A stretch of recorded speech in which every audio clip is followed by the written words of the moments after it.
Coral Sea, Sector Phi Mike, May 7, 1942, 10:53. The sky was a suffocating blue, so bright it hurt the eyes. Squadron Leader Michael Mick Donovan, Royal Australian Air Force, felt the sweat trickling from his leather helmet down his neck, stinging the salt sores already there.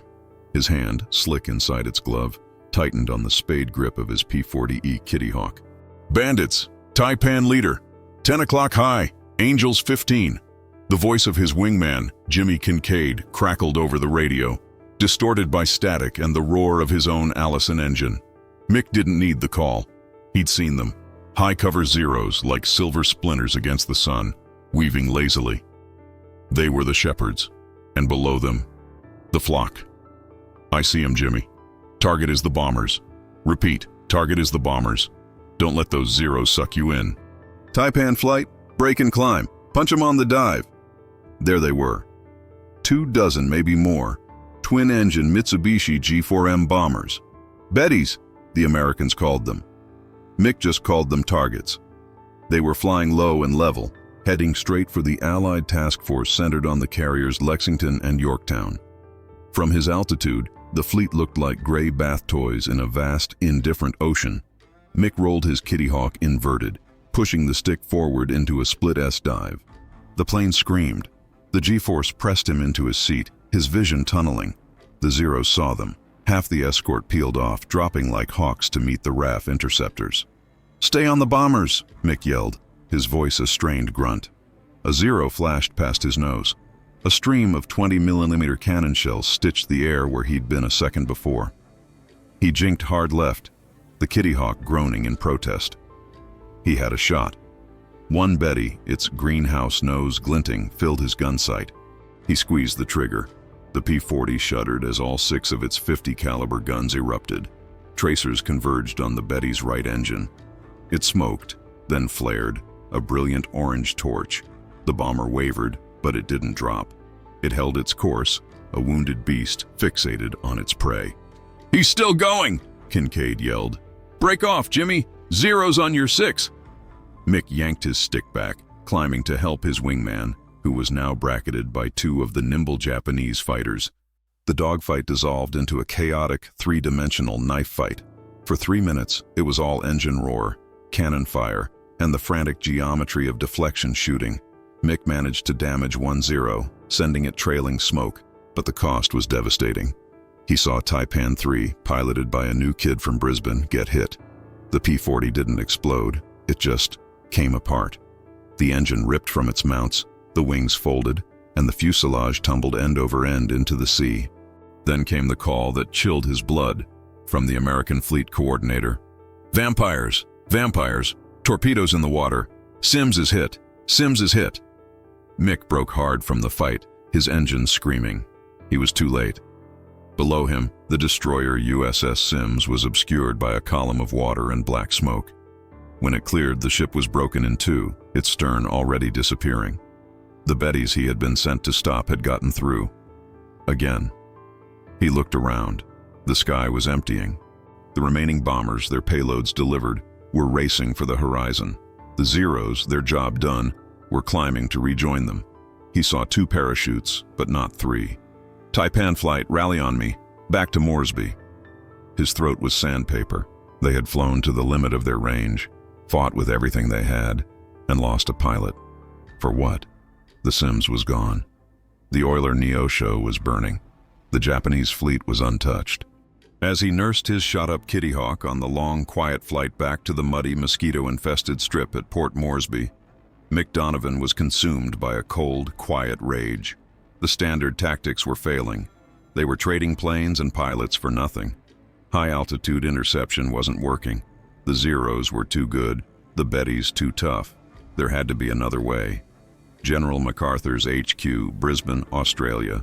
Forward HQ, May 1942. The map told the whole story. It was a vast, terrifying canvas of blue and red. The red, symbolizing the Empire of Japan, had flooded south since Pearl Harbor. Singapore, the Philippines, the Dutch East Indies, all gone. Now, the red tide was lapping at the shores of New Guinea, poised to spill over the Owen Stanley Mountains and capture Port Moresby. If Moresby fell, the Japanese would have a forward airbase from which to hammer mainland Australia. Cairns, Townsville, Brisbane, they would all be in range. Australia would be cut off from its American lifeline. The Brisbane Line policy, the theoretical abandonment of the North, would become a horrific reality. This was the context.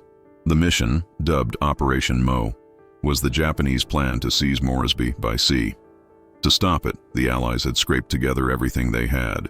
The American carriers Lexington and Yorktown under Admiral Frank Jack Fletcher, supported by a mixed cruiser force including the Australian HMAS Australia and HMAS Hobart. The problem was the layered Japanese threat. The offensive was a classic pincer, a carrier-striking force built around the fleet carriers Shokaku and Zuikaku, was sweeping into the Coral Sea to destroy the Allied fleet. Meanwhile, the Moresby Invasion Group, a fleet of transports, was protected by the light carrier Shoho and its own cruiser screen. The RAAF's NUM 75 and 76 squadrons, flying their battered Kitty Hawks from the primitive rain-soaked airfields at Moresby, were the only land-based fighter protection in the region. They were the lonely sentinels, fighting alongside American P-39s and B-26 bombers. The central obstacle wasn't a lack of courage. It was tactical geometry. The Japanese attack doctrine was brutally effective. The bombers, whether they were Kate torpedo bombers or Betty high-level bombers, flew in disciplined formations. Protecting them was the Combat Air Patrol, CAP, a flexible screen of the world's most advanced fighter, the Mitsubishi A6M Zero. The Zero was a pilot's dream and an enemy's nightmare. It could outclimb, outturn, and outrun almost anything the Allies had in early 1942. The RAF's P-40 Kitty Hawk was a fine plane. It was tough, heavily armed, and could dive like a brick. But in a turning fight with a Zero, it was a coffin. The problem is the screen, Mick Donovan explained, drawing on a fogged-up mirror in the Moresby briefing hut. His audience was a mix of exhausted Australian pilots and a skeptical American naval liaison, Lieutenant Commander Shaw. "We scramble from here," Mick said, pointing to Moresby on a crude map. "We fly 200 miles max range just to find the fleet. We get there, and the Zeros are waiting at 15,000 feet. The Bettys are at 10. To get to the bombers, we have to go through the Zeros." He jabbed the mirror. "The moment we commit, the Zeros drop on us. We're forced to break. We get into a furball, and while we're fighting for our lives, the bombers waltz right through. It's like trying to get past a barbed wire fence while a dozen blokes are shooting at you. You can't. So what do you suggest, Squadron Leader?" Shaw asked, his tone crisp. "Your job is interception. Intercept." "We are intercepting," Jimmy Kincaid shot back. "We're intercepting the Zeros, but we're not stopping the bombers. We lost Bluey yesterday, and for what? The Sims is at the bottom of the ocean." Silence filled the humid hut. The stakes were impossibly high. The Allied fleet was playing a blindfolded game of chess, searching for the Japanese carriers. But when the enemy bombers were found, the RAF pilots were the first and last line of aerial defense for the ships. "Standard doctrine says we engage high," Mick continued, his voice low. "We hit them before they start their attack run, but the Zeros won't let us. They've got the altitude. They've got the performance." He wiped the mirror clean, frustrated. "We can't go through them. We can't go over them. So, we have to find a way to go under them." Shaw scoffed. "Under them? You mean at sea level? They'll see you coming from 20 miles away. The Zeros will be on you before you're even in range." "Not," Mick said, a strange, distant look in his eye. "If they can't see us." Port Moresby Airfield, 7-mile strip, May 7, 1942, 14:20. The alert siren wailed again, a sound that had become as common as the oppressive humidity. Another sighting. This time it wasn't bombers. It was the Japanese light carrier Shoho, part of the invasion's close support group. "This is it, boys," the American group commander yelled. "It's the Shoho. The Yanks are sending their Dauntlesses and Devastators from the Lex and Yorktown. We're flying top cover. Get up there." This was a different mission, but the problem was the same. The RAAF Kitty Hawks would have to fight their way through the Shoho's own Zero cap to protect the American dive bombers. Mick Donovan led his squadron into the air, the engines protesting the hot, thin atmosphere. They climbed, their patched-up planes rattling, the fuel gauges already a source of anxiety. They found the Shoho 40 minutes later, a small, dark shape surrounded by its escorts. The American torpedo planes were already going in low, and the Zeros were waiting. "Taipans, engage! Keep 'em off the Yanks," Mick ordered. What followed was not a battle, it was a slaughter. But this time, the victims were Japanese. The American dive bombers, supported by the RAAF fighters, tore the Shoho apart. The Zeros, caught off guard and overwhelmed by the sheer number of Allied planes, were too late. Mick dived on a Zero that was lining up on a slow, lumbering TBD Devastator. His 50s spoke, and the Zero's wing disintegrated. He pulled up, triumphant, just in time to see the Shoho erupt in a massive volcanic explosion. "Scratch one, flat top," someone shouted over the radio. The frequency erupted in cheers. They landed back at Moresby, jubilant. They had won. They had sunk a carrier. The mood in the mess hall that night was electric, but the victory was the illusion. The next morning, May 8th, the real Japanese carriers, Shokaku and Zuikaku, were found. And they found the Americans. Coral Sea above Task Force 17, May 8th, 1942, 11:09. Vector 220, bandits incoming, 70 plus. The call came from the Lexington's fighter director, 70 planes. This was the main event. Mick Donovan's 75 Squadron was already in the air, having scrambled from Moresby at dawn to provide extra cap for the American fleet. They were low on fuel, but they were there. 70 planes, Kincaid whispered over the radio, his voice cracking. "God help us." "Form up, Taipan," Mick commanded, his own mouth dry. "This is the one. We hold this line, or we lose Australia. Same as yesterday. High-speed pass, break, and run. Do not get in a turning fight." He saw them. A vast, stepped formation of Val dive bombers, Kate torpedo planes, and a high, weaving escort of Zeros.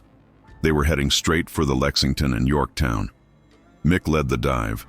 The RAF Kitty Hawks and the American F-4F Wildcats met the Japanese formation head-on. The sky exploded. It was the 1053 attack all over again, but magnified by 10. Mick fired at everything. He saw a Val dissolve under his guns. He felt hits on his own airframe. The thud, thud, thud of 7.7 mm rounds. A Zero overshot him. He snapped a quick burst into its engine and saw it smoke. But it was hopeless. There were too many. He watched, helpless, as the Kates descended to sea level, splitting to attack the Lexington from both sides. He saw the Val dive bombers push over, impervious to the ship's anti-aircraft fire. A bomb hit the Lexington. Then another. A torpedo struck her port side. Then another. "They're through! They're all through!" Kincaid screamed. Mick broke off his own dogfight, diving low over the fleet. The Lexington was burning, trailing thick black smoke. The Yorktown had also been hit, a bomb plunging deep into her decks. The Japanese attack force, battered but victorious, was pulling away. The RAAF squadron, shattered and low on fuel, limped back to Moresby. They had lost 3 more planes. The Americans had lost more. And for what? That night, the mess was silent. The bloody arithmetic was undeniable. They had sunk the Shoho, a light carrier. The Japanese had, in return, crippled the Yorktown and delivered a death blow to the Lexington. The Lex, racked by internal explosions, would be scuttled by her own escorts later that evening. Mick Donovan sat alone, staring at a lukewarm cup of tea. He had flown 3 sorties. He had shot down 2 planes. And he had failed. Every pilot in the room felt the same crushing weight. "We can't fight them in the sky, Mick," Kincaid said, sitting down heavily. "We just can't. They're too many, and those Zeros are too bloody good." "I know," Mick said. He looked at his hands, still shaking from the fight. "We attacked them at 15,000 feet. We attacked them at 10,000. It didn't work." He stood up and walked back to the damp briefing hut, grabbing the American liaison, Shaw, on the way. He grabbed a piece of chalk. "We failed," Mick said, his voice raw. "We failed because we fought them where they're strongest, up there." He pointed to the ceiling. "What's your point, Donovan?" Shaw said, exhausted. "My point," Mick said, "is that the bombers have to come down. The torpedo planes have to get to sea level to drop their fish. The dive bombers pull out at 1,000 feet. That's where we have to kill them." "I told you," Shaw argued. We can't hide at sea level. They'll see us. Not, Mick said, the idea crystallizing in his mind, born from the image of the burning Lexington. Not if we're in that. He pointed out the window toward the sea. Shaw looked confused. In what? The ocean? No, Mick said, a dangerous light in his eyes. In the smoke. Mick Donovan was not like the other pilots. Most of the RAF boys were young, fresh from flight school in Point Cook, or recruited from the cities, their heads filled with dreams of being knights of the air. Mick was older, in his late 20s. He was a top-ender, born and raised in Darwin. Before the war, he hadn't been a flyer. He'd been a second mate on a merchant vessel plying the trade routes between Darwin, Timor, and Singapore. He understood the sea. He understood ships. He knew the smell of diesel, the sting of salt spray, and the oppressive damp heat of the tropics. He joined the RAAF in 1940, not out of a love for flying, but out of a cold certainty that the Japanese were coming, and that the best way to stop ships was from the air. He was a pragmatist. He saw a plane not as a steed, but as a tool. And right now, the tool wasn't working. His pre-war life had given him a different perspective. He'd been on a rust bucket freighter that had caught fire off the coast of Borneo. He remembered the panic, the heat, and the chief engineer screaming for them to make smoke. The crew had shoveled oily rags and waste into the boilers, creating a foul, dense black cloud.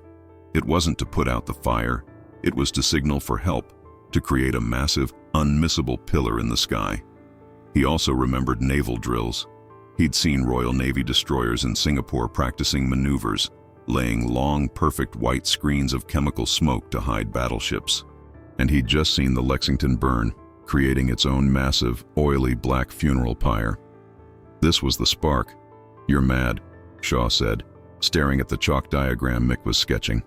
"Listen to me," Mick said, his voice urgent, intense. "The destroyers, your destroyers. They have smoke generators, FS and FM smoke, right? They lay screens to hide the carriers." "Defensive screens, yes," Shaw said, "to block the enemy's view of the target. Standard procedure." "Bugger standard procedure," Mick snapped. "We're using it wrong. We're using it to hide the target. What if we used it to hide the ambush?" He drew a carrier. Then he drew a line of destroyers in front of it. Then he drew a massive, long cloud of smoke parallel to the carrier. "The Japs are here," he said, drawing a formation of Bettys. "The Zeros are up here. The fleet sees them coming. The destroyers get the order. But instead of just circling the Lex, they steam out 5 miles and lay a wall, a massive, thick, oily wall of smoke, 500 feet high and 10 miles long, right across the bombers' approach." Shaw was starting to see. Okay, so the bombers have to fly over it or through it to get to the carriers. It messes up their aim. That's still just defense. "No," Mick said, his hand shaking with the intensity of the idea. He drew a dozen small X's inside the smoke cloud. "That's us. That's Taipan flight. We don't scramble and climb to 15,000. We scramble and we fly on the deck, wave hopping, under their radar. We fly into the smoke screen before the Japs get there. We orbit inside it, using the destroyer masts as reference. We wait." He looked Shaw dead in the eye. "The Zeros are high, looking for us where we're supposed to be. They see the smoke screen and think, 'Good, the Yanks are hiding.' The Betty pilots are focused on their torpedo run. They have to line up. They're committed. They drop down to 500 feet and they plunge into the smoke screen to get to the other side." He slammed the chalk on the table. "And we," he whispered, "are waiting for them. Not a dogfight, an execution, point-blank range. 650 cals against an unarmored bomber full of fuel. We tear them to pieces and we dive right back into the smoke before the Zeros even know what hit them. We use the smoke not as a shield, but as a trap." A long silence filled the hut. The implications were terrifying. Flying in that kind of smoke. It was suicide. "You'll collide," Shaw said flatly. "You'll fly into each other. You'll fly into the water. You'll fly into the destroyers." "Not if we're disciplined," Mick argued. "We fly at set altitudes. Taipan 1 at 300 feet, 2 at 350, 3 at 400. We keep the destroyer's radio mast just off our port wing. We fly a racetrack pattern. We can do it." "And the fumes?" Shaw countered. "That chemical smoke is toxic. It'll foul your engines. It'll choke your pilots. It's better than getting shot down, Jimmy Kincaid said, who had been listening from the doorway. It's better than watching Moresby fall. I'm with the skipper. Mick turned back to Shaw. Get me a destroyer captain. Get me someone from the U.S. Navy who is just as desperate as I am. We've lost the Lex. The Yorktown is crippled. The Shokaku and Zuikaku are still out there. They will come back. We have to be ready. This is the only way. Shaw stared at the mad chalk drawing. He saw a dozen X's hidden in a cloud. He saw the logic. It was desperate. It was insane. And it was brilliant. I know a man, Shaw said slowly. Commander Elias Thorne, captain of the USS Hammond. He's a gambler, and he just watched the Lexington go down. He might just be angry enough to listen. To Port Moresby Harbor, May 9, 1942-07. The USS Hammond, a Sims-class destroyer, was tied up at the makeshift pier, refueling from a rusty barge. She was scarred, her gray paint peeling, her bow still stained with oil from the Sims rescue operation. Her captain, Commander Elias Skip Thorne, stood on his bridge wing, a cup of coffee in one hand. He looked like he hadn't slept in a week. Mick Donovan and Lieutenant Commander Shaw were rowed out. Mick felt out of place, his RAF uniform starkly blue against the U.S. Navy's khaki and gray. Commander Thorne, Shaw began. This is Squadron Leader Donovan, RAF. He has a proposal. Thorne didn't turn. He was watching a PBY Catalina lumber into the air. A proposal. Fine. Does it involve more planes, more fuel, or more ships? Because I'm fresh out of all three. It involves your smoke generators, sir, Mick said, cutting straight to the point. Thorne finally looked at him. His eyes were red-rimmed and hard as steel. My smoke. You want me to hide the fleet? That's what it's for, son. We're already doing it, and it's not working. We're not asking you to hide the fleet, Commander, Mick said. We're asking you to hide us. For the next 10 minutes, Mick laid it out. The high-level failure, the zeros, the bombers getting through, and then the trap. The artificial cloud, the RAF fighters waiting inside, the point-blank ambush. Thorne listened, his expression unreadable. When Mick finished, the commander took a long, slow sip of his coffee. Let me get this straight, Thorne said, his voice dangerously quiet.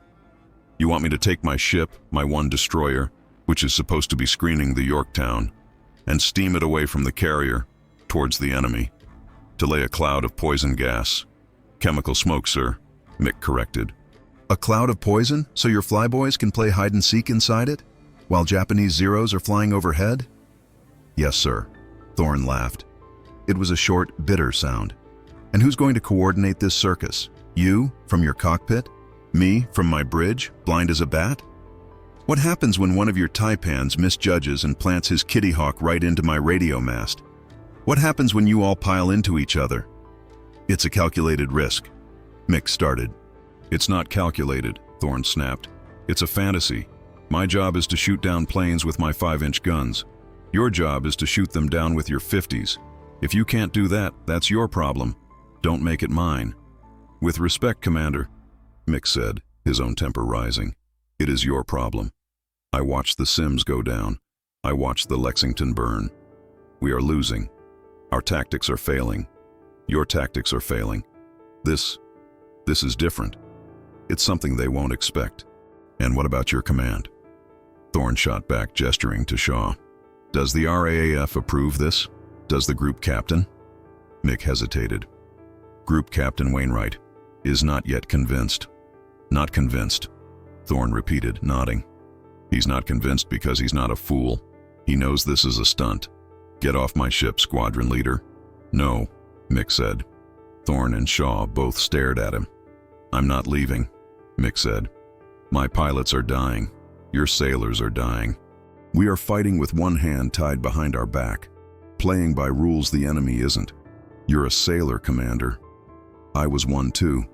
You know what a smokescreen does to an enemy's concentration. It blinds them. It makes them nervous. Now, imagine you're a bomber pilot. You're lining up on a carrier. You're focused on that 1-degree gyro heading, and you have to fly through a solid black wall. You're blind for 10, maybe 15 seconds. You're just praying you come out straight. You're not looking for fighters. You're not expecting them. And when you burst out, or just as you're in it, we're there. At 50 yards. It will work. Thorne stared at Donovan, seeing the desperation, but also the absolute conviction. He saw the salt stains on Mick's own rough cap, stains that didn't just come from sweat. They came from the sea. You were a merchantman, Thorne stated. It wasn't a question. Yes, sir. 4 years. Arafura and Timor Seas. Thorne was silent. He looked at the scarred paint on his own ship. He remembered pulling half-burned sailors from the water 2 days ago. He remembered the Lexington, proud and powerful, now a wreck on the seabed. Wainwright will have my stripes, Thorne mused. Wainwright will pin a medal on you, Shaw countered, finding his voice. If this works, it changes the game. Thorne crushed his paper coffee cup. One test. We do one drill. No enemy, just you and me. You show me you can fly your planes inside my smoke without killing yourselves. If you can, I'll think about it. If you crash, I'll deny this conversation ever happened. Deal? Deal, Mick said. And Donovan, Thorne added, a grim smile touching his lips. If you hit my mast, I'm going to shoot you down personally. Now get off my bridge. I have a war to run. Off the coast of Port Moresby, May 10th, 1942, 16:30. The plan was simple. The execution would be anything but. There was no physical thing to build, no hedge cutter to weld. The prototype was a set of movements, a dangerous choreography of a 2,000-ton destroyer and a flight of 7-ton fighter planes. Mick Donovan, Jimmy Kincaid, and 2 other trusted pilots from 75 Squadron sat in their Kitty Hawks on the dusty 7-mile strip. Group Captain Wainwright had furiously denied the request for an irregular training exercise, so Mick was logging it as a standard navigation and patrol flight. Wainwright knew what they were doing, but he'd given Mick just enough rope to hang himself. Taipan flight, check in, Mick said over the radio, his voice tight. 2 ready, 3 ready, 4 ready, Kincaid's voice came back. Right, Mick said. Remember the rules. We go in at 200 knots. No slower, or we lose control. No faster, or we won't react in time. I'm at 300 feet. Taipan 2, you're 50 feet above me and 100 yards to starboard. 3, 50 above him. Jimmy, you're top cover 100 feet above 3. We are staggered. Do not, repeat, do not lose sight of the plane in front of you. If you lose him, you climb vertically, instantly. Got it? Got it, Skipper. They echoed. Mick taxied and took off, his flight forming a loose echelon behind him. They flew 20 miles out to sea to the designated test area. There, the USS Hammond was waiting. Taipan leader from Anvil, Commander Thorne's voice crackled over the American frequency. I see you. I am commencing my run. Wind is from 090. I'll be laying smoke for 5 miles on a heading of 18 neo. You have your window. Good luck. Mick watched as the destroyer turned south and opened its throttles. A moment later, its stern erupted. A thick, brilliant white cloud of FS, sulfur trioxide, smoke boiled from its generators, hugging the surface of the water. Almost immediately, it was followed by a plume of foul, oily black smoke from the ship's own funnels, forced by burning excess oil. Thorne was blending the two, the white smoke for volume, the black smoke for density and height. Within 2 minutes, there was a solid, churning wall of gray-black smog, 400 feet high and growing. It was horrifying. It looked like a storm front, a solid thing moving on the ocean. Right, Taipan, Mick said, his own heart pounding. This is it. Throttles forward. We're going in. He lined his P-40 up, descending to 300 feet. The blue sky vanished. The cockpit was plunged into a swirling, disorienting twilight. It was not darkness, but a thick, oily brown soup. His windscreen was instantly smeared with a chemical film. The smell hit him, even through his oxygen mask, acrid metallic, like burning sulfur and diesel. It choked the air. Skipper, I've lost you. It was Taipan 2. Keep your wings level. Trust your instruments. Watch your altitude, Mick yelled. He could see nothing. Nothing but the gray-brown swirl. His artificial horizon was the only thing keeping him from plunging into the sea. This was impossible. I can't see! I can't! Taipan 3 was panicking. Hold it steady, son, Mick commanded. Look down. Look for the mast! He banked, peering through the side of his canopy. And there, just there, a black shape. The tip of the Hammond's radio mast cutting through the middle of the smoke cloud like a shark's fin. Thorne was inside his own screen. "I have the mast!" Mick yelled. "Anvil, you beautiful bastard! I have your mast! Taipan flight, form on me! Look for the mast!" He focused on that one fixed point in the chaos. He was flying parallel to the destroyer, using it as his guide. The smoke was thinner here, closer to the ship. "I see it," Kincaid called. "Got the mast. Got it." "Okay, lads," Mick said, a grim thrill replacing his fear. "This is the run. Now for the attack. On my call. Execute. We climb. Full power. Punch up. Go!" Mick jammed the throttle to the firewall and pulled back on the stick. The Kitty Hawk, its engine screaming in protest at the foul air, shot upwards. He burst through the top of the smoke cloud at 500 feet, exploding into the blindingly clear blue sky. He rolled over, looking down. One by one, his 3 other pilots erupted from the smog, like rockets fired from underwater. They were scattered, but they were through. "Holy Mary!" Kincaid breathed over the radio. "It worked." They reformed and landed back at Moresby, the pilots giddy with a terrifying new confidence. Their planes were a mess. The engines were coughing, coated in an oily black film. The ground crews were furious, cursing the corrosive residue that was eating at the paint. Wainwright was waiting for him, his face white with rage. "Donovan, you took 4 operational aircraft on an unauthorized stunt. You fouled 2 engines and nearly killed your pilots." "It worked, sir," Mick said simply, pulling off his helmet. His face was streaked with black soot. "It was a fluke. In combat with Zeros on you, you'd have all been in the drink." "Group Captain," a new voice said. Commander Thorne had come ashore and was walking toward them, his U.S. Navy cap in his hand. "This is an RAF matter, Commander," Wainwright snapped. "With respect, sir, it's an Allied matter," Thorne said, his voice calm and lethal. "I was Anvil today. I saw it. It wasn't a fluke. It was controlled chaos. It's the ugliest, most dangerous, most insane tactic I've ever witnessed. And it will work. Once." Wainwright looked from the American captain to his own squadron leader.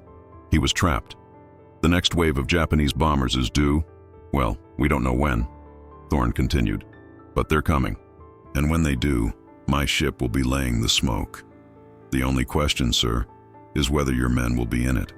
Wainwright stared at Mick, his eyes filled with frustration and a new, dawning respect.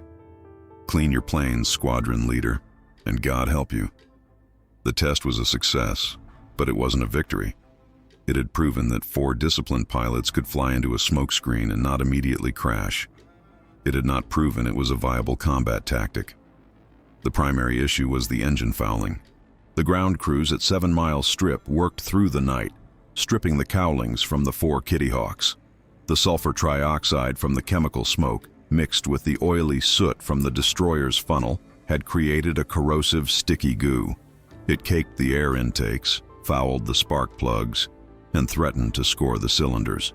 "You can't do this more than once, Mick," the chief mechanic, a grizzled veteran named Waka Smith, told him. "This stuff will kill the Allisons. They'll run, but they'll run rough. And if your engine seizes in that soup, you're a dead man." "Just get them flying, Waka," Mick said. "One more flight, that's all I need." The second problem was psychological. The 2 other pilots, while outwardly confident, were shaken. Flying blind, choked by fumes, their only reference a tiny mast tip in a swirling void. It was a test of faith they weren't eager to repeat. Mick knew he couldn't force them. This had to be a volunteer-only mission. He gathered the entire squadron. "You all saw the planes," Mick said, his voice quiet. "You heard what Waka said. This is not an order. The Moresby smokescreen, as Thorne is calling it, is a one-way ticket if you hesitate. It's terrifying, it's disorienting, and it's our only chance." He looked at the young faces staring back at him. "The Japs are coming back. The Zuikaku and Shikaku are still out there. They crippled the Yorktown and sank the Lex. They will finish the job. They will take Moresby, and we all know what happens then. So, I'm going. Jimmy's going. I need 10 more pilots, 10 volunteers who are willing to fly into hell with me." There was a long, heavy silence. The drone of mosquitoes filled the briefing hut. Then a pilot named Knackers Malone stood up. "Well, I didn't come all this way to sit on the bloody ground. I'm in." Another stood. "Me too, Skipper." "Count me in." One by one, the entire squadron stood up. Mick felt a tightness in his chest. "Right," he said, clearing his throat. "Then let's drill." For the next 36 hours, they didn't fly. They walked. Mick and Thorne built the tactic on the ground. They took the pilots to the beach. They hammered stakes into the sand to represent the destroyer, the carrier, and the approaching bomber stream. They walked the flight paths. "Thorne will lay the screen here," Mick explained, drawing a long line in the wet sand. "It will be 5 miles long. He'll be steaming at 20 knots. We enter here, at the stern, in single file. We form our staggered line inside the smoke. We fly a holding pattern, a racetrack. We will not break formation. We will not panic. We trust our altitude, our instruments, and the man in front of us." Thorne, who had become Mick's partner in this conspiracy, took over. "You'll hear me on the radio. I'll be Anvil. I will be your eyes. My lookouts will spot the Bettys before they enter the smoke. I will give you a bearing and a 30-second warning. When I say execute, you climb. Not before. You climb together. You will have maybe 10 seconds of total surprise. Use it. Then you dive." "Where do we dive?" Kincaid asked. "Right back into the cloud," Mick said. "The Zeros will be on you like a ton of bricks. You do not engage. You hit the bombers and you dive back into the smoke. We use it as our escape route. We scatter inside the cloud and pop out the other side on the deck, heading for home." The suspense was agonizing. Every plane was repaired, refueled, and armed. The pilots sat by their Kitty Hawks, writing letters home, cleaning their goggles, waiting. The air was thick with the pre-battle tension, a mixture of dread and fatalistic resolve. The Yorktown, badly damaged, had withdrawn, heading for Pearl Harbor. The Japanese, having lost Shoho and with Shokaku damaged, also temporarily withdrew to regroup. The immediate battle was over, but Operation Mo, the invasion of Moresby, was only postponed. "They'll be back," Mick said to Kincaid, as they watched the tropical rain turn the airfield into a sea of mud. "And we'll be ready," Jimmy replied. But as the days ticked by, the tension didn't ease. It coiled. The first test had been a success, but the real trial, the one with Zeros and torpedoes, was still to come. The pilots knew they were sitting on a brilliant, terrible secret, a desperate gamble that had never been tried in the history of warfare. Chapter 8. The Anvil and the Hammer. Coral Sea, north of Port Moresby, May 11, 1942, 1340. The Japanese did not come back for the carriers. They came for Moresby. The withdrawal of the main fleets had been a feint, a tactical pause. The Japanese command, furious at the loss of the Shoho and the failure to sink the Yorktown, regrouped. The Moresby invasion force, which had turned back, was ordered to reverse course. To support it, the 11th Air Flotilla, based at Rabaul, was ordered to eliminate the RAF fighters at Port Moresby. The alert came from a coast watcher, a brave Australian civilian hiding in the mountains of New Britain. 30+, twin engine, high escort, heading your way. This was it. Not an attack on the fleet, but an attack on them. Group Captain Wainwright met Mick on the flight line. The mud sucked at their boots. "Donovan, this is not your seaborne ambush. This is a direct assault on this base. I need you in the air, high and fast. Standard interception. Understood?" Mick looked at the sky. Then he looked at the radio tent, where a frantic operator was handing a message to Commander Shaw. Shaw ran over, his face pale. "Mick, it's Thorne. He's on patrol, 50 miles northeast. He's seen them. He's asking, 'Is the hammer ready?'" Mick looked at Wainwright. This was the moment. The Japanese bombers wouldn't be attacking a moving carrier. They would be attacking a fixed point, the airfield. They would have a precise, predictable flight path. "Sir," Mick said, his voice hard, "they're coming from Rabaul. They'll follow the coast. They'll come in over the water, low, to avoid the mountains. They'll pop up right there." He pointed to a gap in the hills. "Thorne is right in their path." Wainwright was frozen. His entire air base was about to be wiped off the map. "Let him do it, sir," Mick pleaded. "Let us try. Standard interception will just get us killed. We'll be fighting Zeros while the Bettys burn our planes on the ground." Wainwright looked at the sky, then at the desperate, soot-stained face of his best pilot. "Go," he whispered. "God forgive me. Go." 14:05. "Taipan flight, form up, on the deck," Mick yelled. 12 P-40 Kitty Hawks roared to life. They didn't climb. They took off and stayed at 50 feet, streaking over the jungle canopy, then dropping to wavetop height. They were a green and brown blur against the blue water, invisible to any high-flying Japanese scout. 14:22. "Anvil from Taipan leader. We are in position, awaiting your signal." "Roger, Taipan," Thorne's voice came back, calm as ice. "I have them. 20 miles out. They are beautiful.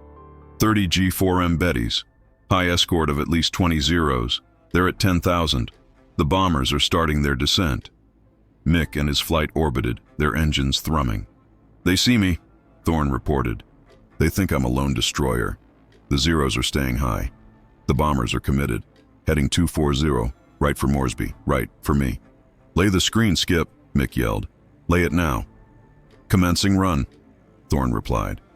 The Hammond, alone on the ocean, turned parallel to the bomber's path and hit its generators. The wind was perfect.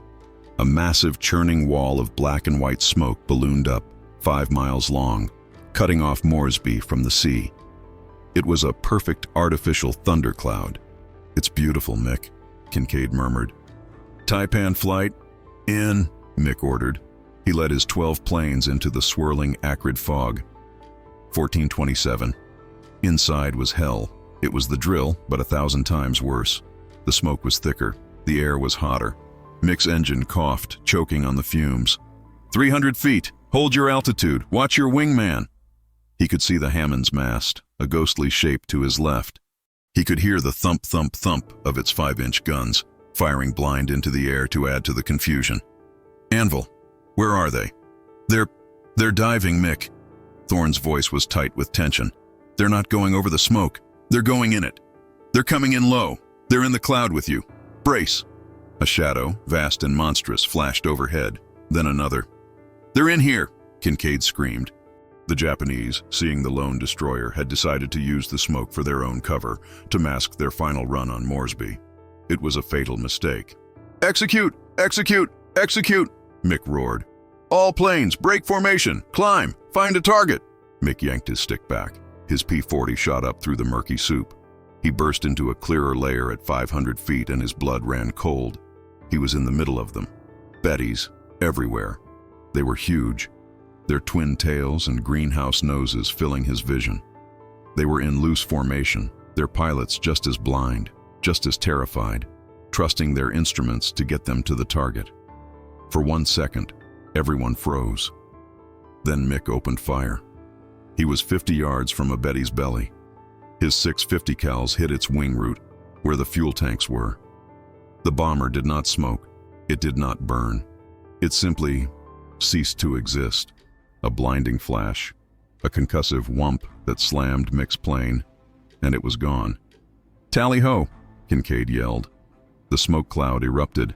It was a dozen ambushes at once, Kitty Hawks, appearing like sharks from the gloom, latched onto the tails of the heavy, sluggish bombers. It was a point-blank massacre. "Got one! He's going down! This is for the Sims! Break! Break! There's one on your 6. Jimmy Kincaid burst through the top of the smoke on the tail of a Betty. He stitched its fuselage, and the rear gunner's turret exploded. The plane nosed over and plunged into the sea. A Zero, diving from above, finally realized what was happening. It plunged into the smoke, guns blazing, and found itself face to face with Mick. Mick didn't hesitate. He snap-rolled and fired, a deflection shot that tore the Zero's cockpit apart. The Japanese formation disintegrated. Bombers, many still carrying their full loads, were falling in flames. Pilots panicked, jettisoned their bombs into the sea and turned for home. "Taipans, dive! Back into the smoke!" Mick ordered. The Zeros were descending now, a furious, vengeful swarm. But they were diving into an empty trap. The RAAF pilots, their deadly work done, had plunged back into the cover of Thorne's smokescreen. They scattered, popping out at sea level, feet above the waves, and raced for Moresby. 14:35, Mick Donovan landed his Kitty Hawk, his hands shaking so badly he could barely unbuckle his harness. One by one, the other survivors returned. They had lost one, Taipan 7, a collision, but the victory, the Coast Watchers, the Hammond's crew, the gunners on Moresby, the reports were insane. 10 bombers confirmed, another 5 probable, another dozen damaged. The Japanese radio was chaos. They were reporting phantoms in the fog, fighters rising from the sea. The Japanese attack wave of 30 bombers had been broken. Less than half made it back to Rabaul, many damaged. The great air assault on Moresby was a catastrophic failure. They had done it. The impact was immediate. The Japanese invasion of Port Moresby by sea was postponed indefinitely. The Battle of the Coral Sea, combined with this devastating aerial defeat, convinced Japanese high command that the sea lane was too costly. They would try to take Moresby again, but by land, over the agonizing Kokoda Track. The naval threat to Australia was, for now, over. At 7 Mile Strip, the RAF pilots were mobbed. The ground crews, who had cursed the oily engines, were now slapping the pilots on the back, cheering. Group Captain Wainwright met Mick as he walked to the debriefing hut. He didn't speak. He just took his own RAF cap off and held it over his heart. It was the ultimate gesture of respect. "Report, Squadron Leader," Wainwright said, his voice thick. "Sir," Mick said, his voice still hoarse. "Taipan flight engaged the enemy as discussed. We lost Taipan 7, Pilot Officer Harris. Collision." Wainwright nodded, the cost settling in. "And the enemy?" "We claim 30, sir," Mick said, repeating the number from the initial frantic radio calls. 30 bombers. Engaged. The number 30 stuck. It was an exaggeration born of the chaotic point-blank firefight. In reality, the number of destroyed aircraft was closer to 15, with the rest routed. But 30 was the number that went into the report. It was the number that electrified Allied command. 30 bombers ambushed. Commander Skip Thorne came ashore, his U.S. Navy uniform stained with soot. He and Mick met on the pier. They didn't say a word. The American just pulled a bottle of whiskey from his jacket. He handed it to Mick. "Anvil," Mick said, raising the bottle. "Hammer," Thorne replied, drinking after him. The Moresby smokescreen became an instant whispered legend. General MacArthur's staff in Brisbane, upon hearing the after-action report, were initially baffled. They demanded clarification. From CO, 7 Mile Strip, Port Moresby, to Allied Air, HQ, Brisbane RE, AR 11 May 42, enemy bomber wing decimated, RAAF, 75, SQDN utilized naval smokescreen laid by USS Hammond, DD-412, as offensive ambush cover. Pilots hid within screen and engaged enemy at point-blank range. Highly effective. Highly dangerous. Further use. Pending review. The reply was swift. To CO, 7 Mile Strip. Your report is unconventional. Squadron Leader Donovan and Commander Thorne are to be commended for their inter-service ingenuity. The risk, however, is noted. This tactic is not to become standard doctrine, but well done. It was a quiet pat on the back, a nervous acknowledgement of a victory won by breaking every rule in the book. But for the pilots, it was vindication. The tactic spread, not as doctrine, but as a pocket strategy. RAF Kitty Hawk squadrons up in Darwin, facing similar raids, began training with Royal Australian Navy destroyers. American P-39 pilots in New Guinea, who specialized in low-level ground attack, started wondering if they could use smoke to hide their approaches to Japanese bases. The Donovan diffuser, as the pilots called it, wasn't a war winner, but it was a morale winner. It proved that the RAF, with their second-string planes and bulldog tenacity, could outthink and outfight the seemingly invincible Japanese. Mick Donovan, who had just wanted to stop the bombers, found himself a reluctant hero. He was a man who understood the sea, and he had used the sea's oldest trick, fog, to win a battle in the sky. The success of the Moresby smokescreen was so profound that it could never, in its original form, be repeated. The Japanese were not fools. They were baffled, but they were learning. Their after-action reports were a mess of contradictions. pilots spoke of ghost fighters and exploding clouds, but the Rabaul intelligence officers, sifting through the reports, found a common denominator: the American destroyer, the smoke, the low-level attack. The next time a Japanese bomber wing flew toward Moresby, a week later, their tactics had changed. "Bandits incoming," the call came. "Anvil, are you ready?" Mick radioed to Thorne. "Ready and waiting, Hammer." The Hammond laid its thick black and white wall of smoke. Mick's squadron, now honed and confident, plunged into the gloom, taking up their staggered positions. They waited, engines thrumming, the air thick with fumes and adrenaline. "Where are they, Anvil?" Mick asked. "They're high." Thorne's voice was confused. "They're not descending. The bombers are staying at 15,000. But the Zeros, my God, the Zeros are coming down. They're heading for the smoke. It's a sweep." The Japanese, suspecting a trap, had sent their fighters in first. "Taipan flight, scatter, scatter, get out of the cloud," Mick roared. The RAF pilots broke formation, diving for the water, popping out of the smoke in all directions. The Zeros were on them instantly. A swarm of them descended on the smoke, strafing it, looking for the hidden fighters. It was a brutal dogfight. Mick shot one Zero off Kincaid's tail, but took hits in his own wing. This time, there was no surprise. It was a conventional fight, and they were at a disadvantage, low and slow. They lost 2 planes before the Zeros, their sweep complete, climbed to rejoin the high-flying bombers, who then proceeded to drop their bombs on Moresby from high altitude, inaccurately, but safely. The trap had failed. The enemy had adapted. "It's over, Mick," Kincaid said back at the base, his face grim. "It was a one-shot wonder." "You're right," Mick said, but he was already thinking. "They countered our move. Now we counter theirs." The innovation evolved.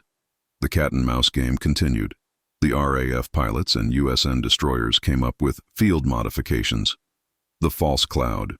Thorne would lay a massive, obvious smokescreen 5 miles west of the bomber's path. The Zeros, expecting the trap, would dive to sweep it. But the real smokescreen, a smaller, quicker one, would be laid by a second destroyer to the east, right where the bombers were. The high-low, half of Mick's squadron, Taipan Blue, would hide in the smoke as before. But the other half, Taipan Red, would wait at 20,000 feet above the Japanese. When the Zeros dived to attack the smoke, Taipan Red would dive on them. The trap was no longer for the bombers. It was for the Zeros. The smoke and run, the most dangerous adaptation. Mick's pilots would fly with the Hammond, using its smoke as a moving shield, following it as it steamed at full speed. They would use the smoke to break line of sight, pop out to make a high-speed pass on a bomber, and then dive back in, like a guerrilla fighter using the jungle. The enemy countered again.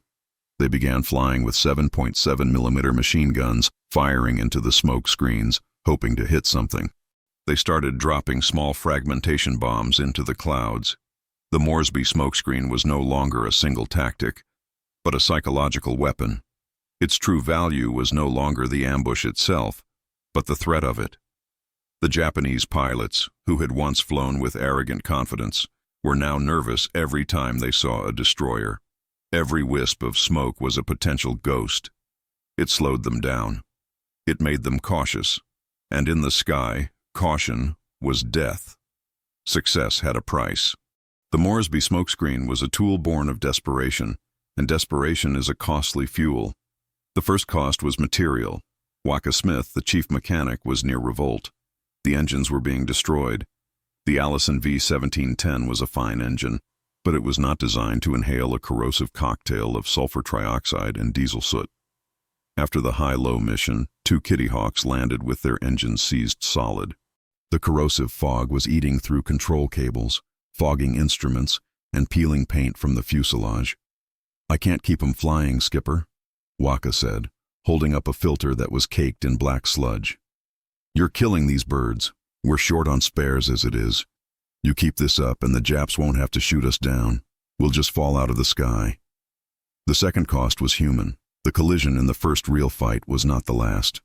In a subsequent drill for the smoke-and-run tactic, 2 pilots, Knackers Malone and a new replacement, misjudged their altitude in the dense fog. They never saw each other. The squadron heard a sickening thud over the radio, and then silence. They had hit head-on. There was nothing to recover. The pilots, once electrified by the tactic, were now weighed down by it. The flights into the smoke became dreaded. The acrid smell, the disorientation, the claustrophobia. It was a self-imposed hell. Pilots' nerves began to fray. Jimmy Kincaid, once Mick's enthusiastic wingman, became quiet, his hands developing a permanent tremor. Mick felt the burden most of all. He was a squadron leader. His job was to bring his men home. Instead, he was leading them into a self-made inferno. The victory over the 30 bombers felt like a distant memory. The deaths of Harris and Malone were a fresh, gaping wound. He was sitting on the beach, watching the sunset, when Commander Thorne sat down next to him.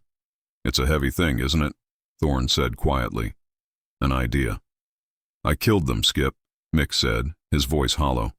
"Malone, Harris, I put them in that cloud." "No," Thorne said, picking up a piece of coral. "The war killed them.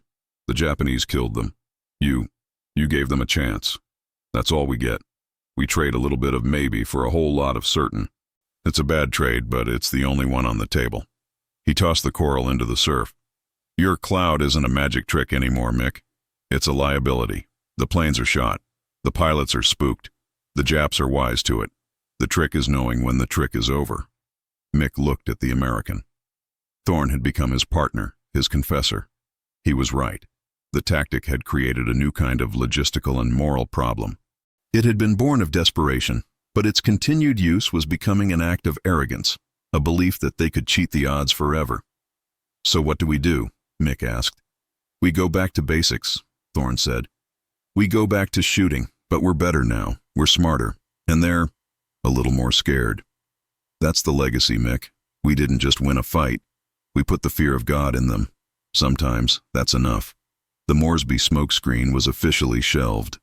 The RAF pilots went back to standard interception, but with a new hard-won confidence. And the Japanese, for the rest of the New Guinea campaign, were always a little too quick to break off an attack when a lone destroyer appeared on the horizon. The Battle of the Coral Sea and the subsequent air battles over Moresby marked a profound turning point in the Pacific War. Mick Donovan's Moresby smokescreen was not the single event that won the campaign, but it was a critical domino. The catastrophic failure of the May 11th air raid, the ambush of the 30 bombers, was the final nail in the coffin for Operation Mo. The Japanese Navy would not risk another seaborne invasion of Port Moresby. This forced a strategic pivot. The Japanese army was now tasked with taking Moresby by land, resulting in the brutal, grinding Kokoda Track campaign. This overland slog bled the Japanese land forces dry, diverted resources, and ultimately failed. Australia was never invaded. The Brisbane Line was never drawn. On a grander scale, the Battle of the Coral Sea, the first naval battle fought entirely by aircraft, had a direct and immediate impact on the next decisive battle of the war. The Japanese carriers Shokaku and Zuikaku, Big Show and Big Zu, which Mick's pilots had indirectly helped to fight, had been bloodied. Shokaku was badly damaged by American bombers. Zuikaku had lost a huge portion of its veteran air crews, who were shot down by men like Mick and his American counterparts. Because of this damage and these aircrew losses, neither Japanese carrier was available for the Battle of Midway 1 month later. At Midway, the American fleet, centered on the Yorktown, which had been miraculously repaired, and the Enterprise and Hornet, faced 4 Japanese carriers instead of 6. That numerical difference was, arguably, the entire margin of victory. The legacy of the Coral Sea, then, was paving the way for the victory at Midway, and the RAF's desperate, unconventional fight from the mud of Moresby was a key part of that legacy. Mick Donovan and Skip Thorne's innovation was officially recognized, though quietly. The U.S. Navy adopted elements of the tactic, refining it as offensive smoke deployment for protecting landing forces at Guadalcanal and beyond. The idea of using smoke not just to hide but to channel and disorient an enemy air attack became part of the naval gunnery playbook. For his ingenuity, leadership, and conspicuous gallantry in action on May 11, 1942, Squadron Leader Michael Donovan was awarded the Distinguished Flying Cross. Commander Elias Thorne received the Navy Cross for his extraordinary heroism in placing his ship in harm's way to execute a novel and hazardous tactical maneuver that saved Port Moresby from destruction. Number 75, Squadron RAAF, having been bled white in the defense of Moresby, was rotated back to Australia. They were no longer the green desperate boys who had first flown into the smoke. They were veterans, the survivors of a battle of wits, courage, and sulphur fog. They had held the line. Canberra, Australia, 1992. The man on the porch was old, his skin weathered like the teak of a ship's deck. He looked out over the rolling, dry hills, a landscape a world away from the steaming jungles of New Guinea. Michael Mick Donovan, retired Air Vice Marshal, rarely spoke of the war. A young historian from the Australian War Memorial sat opposite him, a tape recorder running. "So," the historian said, "we've covered your time in Britain, your command of 75 Squadron. But I want to ask about May 11th. The Moresby smokescreen. The reports are, well, they're quite fantastic. 30 bombers." Mick smiled, a slow, creased expression. 30, he said. It felt like 30. In that fog, in that chaos, it felt like 100. It was probably 15, but it was enough. The Japanese reports called your pilots phantoms in the fog. They seemed truly terrified by it. "Good," Mick said simply. "We were terrified too. Every man who flew into that cloud with me, he wasn't just brave. He was trusting me, trusting his instruments, trusting that American destroyer captain. That's the part that's hard to explain. The trust. Commander Thorne," the historian said, "you stayed in touch." "Every year," Mick said, his eyes distant. "Sent him a Christmas card until he passed in '88. He was a good man, a gambler. He was the other half of it. Without him, it was just a stupid idea. He was the one who made the cloud." The historian leaned forward. "Why do you think it worked, tactically?" Mick was silent for a long time, watching a hawk circle in the sky. "You know," he said, "everyone thinks wars are won by big strategies, by maps and arrows and admirals. And they are, I suppose. But they're held by moments. Moments of pure, bloody-minded desperation. That's what it was. Desperation. It was invention," Mick said, choosing his word carefully. "It was the same as some poor bugger in the desert figuring out how to fix a Jeep with a bit of wire. It was the same as that American sergeant, Cullen, who put blades on his tank to beat the hedges in Normandy. It wasn't genius. It was just necessity. We were out of options. We were losing. The rulebook was getting us killed. So we threw the book in the ocean." He looked at the young historian, his blue eyes still sharp. "We used what we had. We had P-40s that couldn't turn. We had a U.S. destroyer that was brave as hell. And we had an enemy who was predictable. We just put them all in a bucket and shook." The recorder clicked softly. "History remembers the big battles," Mick concluded, his voice fading slightly. "Midway, El Alamein, D-Day. But those battles are won by the small ones, by the little advantages, bought with men like Harris and Malone, bought in the mud and the heat and the smoke." He turned his gaze back to the hills. The interview was over. The historian would later write that the Moresby smokescreen was a perfect fleeting example of combined arms innovation, a moment where the tactics of the sea and the tactics of the air merged, creating something new and terrible. It was a footnote in the grand histories, but for the men who defended Port Moresby, it was the day the RAF and the U.S. Navy conjured ghosts from the ocean and changed the course of the war.